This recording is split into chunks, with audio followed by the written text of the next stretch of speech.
Здравствуйте, мои дорогие друзья, гости и подписчики моего канала, любители выращивания роз. В этом видео я вам покажу обрезку чайно-гибридных роз. То же самое обрезаются и розы флорибунда. Нахожусь я в Московской области. Расскажу, когда нужно и правильно обрезать розы. Также мы сегодня их обработаем от болезней, подкормим в зиму и укроем надежным способом, который позволяет хорошо переносить зимы розам вплоть до минус 30 и даже более низких температур. Начну со сроков обрезки. Это очень важно, потому что розы не любят очень раннюю обрезку. Нахожусь я в Московской области, и вот в моих условиях я начинаю обрезать розы не раньше ноября. Обычно в это время у нас устанавливается температура, среднее значение которой составляет примерно около нуля. То есть днем у нас еще плюс, а ночью у нас уже каждый день небольшие заморозки. Вот слишком рано обрезать розы я вам не советую, потому что могут раскрыться спящие почки, и растение может пойти в рост, тем самым оно ослабнет в зиму и, возможно, будет плохо перенесет зиму и в следующем году будет не так обильно цвести. Поэтому лучше не спешить с обрезкой роз, дождаться вот таких температур, близких к нулевым, может уже даже выпасть первый снежок, ничего страшного. Вот это самое время лучшее для обрезки роз, поздняя осень.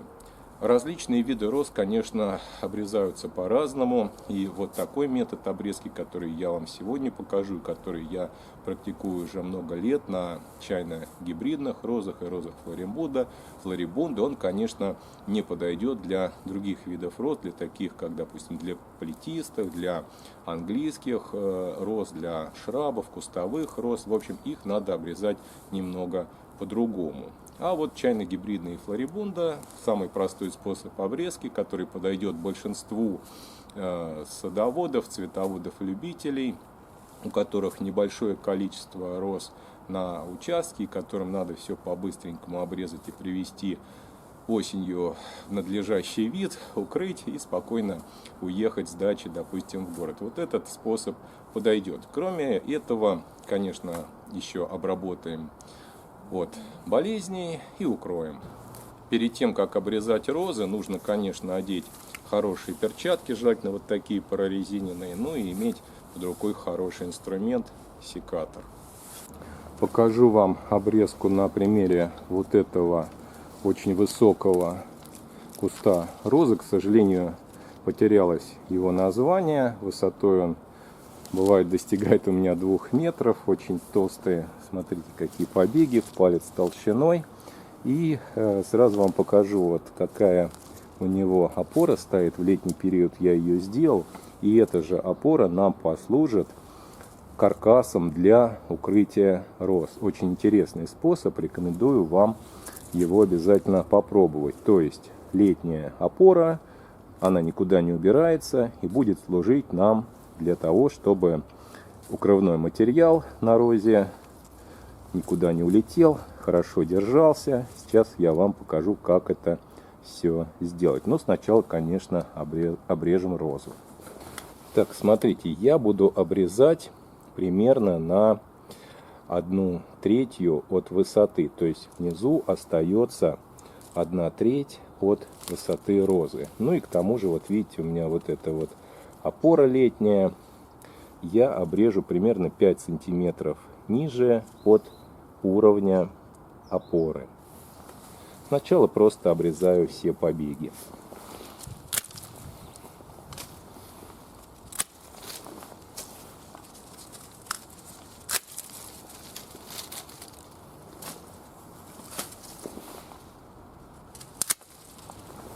Верхние побеги я обрезал на одном уровне.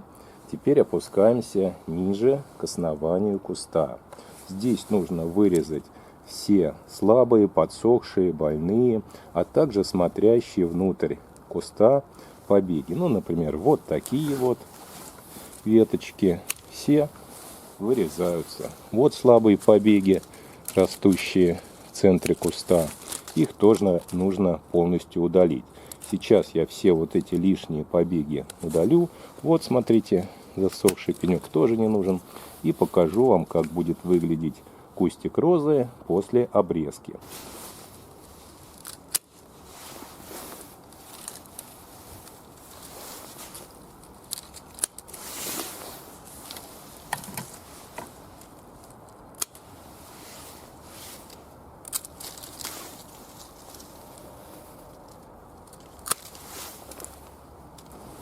Вот такую форму принял куст розы после обрезки. Все лишнее и загущающее сухое удалено. Теперь нужно обработать от болезней. Обрабатывать можно осенью различными препаратами. Я буду обрабатывать медным купоросом, используя 100 грамм медного купороса на 10 литров воды. Предварительно я его хорошо растворил в небольшом количестве воды в баночке с водой, добавил в опрыскиватель, и теперь остается только опрыскать. Можно также использовать любые другие препараты. Топаз хорошо работает осенью. Можно также использовать и железный купорос, правда, с ним надо быть аккуратным, чтобы не повредились почки, либо любой другой фунгицид, который способен работать в холодное время года. Тщательно обрабатываю также нижнюю часть куста, все побеги обязательно. Чем хорош медный купорос?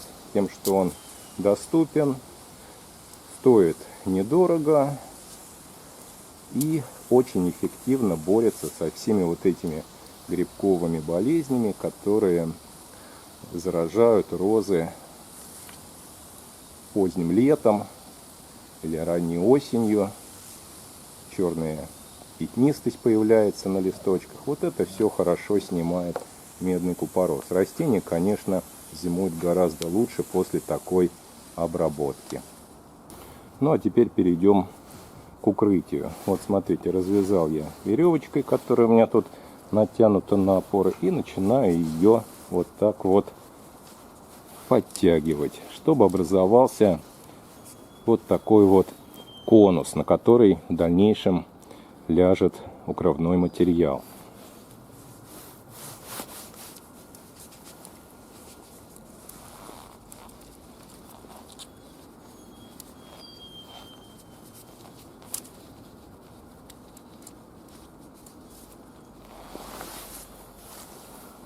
Побеги роз, которые выходят за пределы укрытия, можно также подвязать веревочкой, то есть соединить их вместе к центру куста.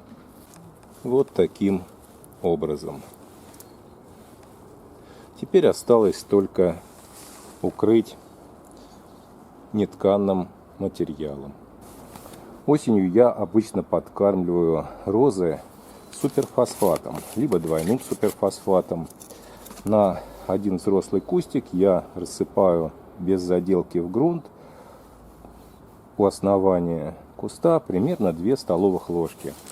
Суперфосфат я храню вот в таких вот емкостях от моющих средств. Ну и не только суперфосфат, но и практически все минеральные удобрения. Очень удобно так хранить. Есть колпачок, в него уходит примерно 2 столовых ложечки. И вот так вот рассыпаю под кустиком.